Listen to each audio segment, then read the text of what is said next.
জন্মছকের দ্বিতীয় ভাবকে অর্থভাব বলা হয়, কারণ এই ভাব আমাদের অর্থ সঞ্চয় ও সম্পদের দিককে নির্দেশ করে।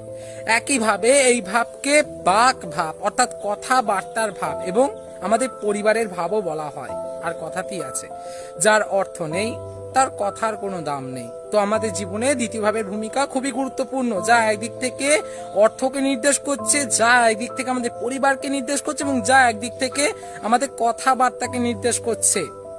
তো দ্বিতীয় ভাবে যদি আপনার বৃহস্পতি থাকে, তাহলে আপনার মধ্যে থাকা নলেজ আপনি কোনোদিন কাউকে ফ্রিতে দেবেন না। এইভাবে যদি আপনার বুধ থাকে, তাহলে আপনি চাকরি করবেন না, তার কারণ ব্যবসায় আপনার জন্য উপযুক্ত।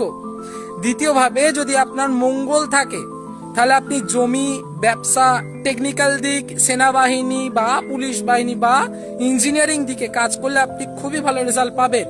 আপনার দ্বিতীয় ভাবে কোন গ্রহ আছে অবশ্যই কমেন্ট করে জানান। জয় গুরুদেব, জয় মা বিশালাকি, জয় জয় মা উগ্রতারা।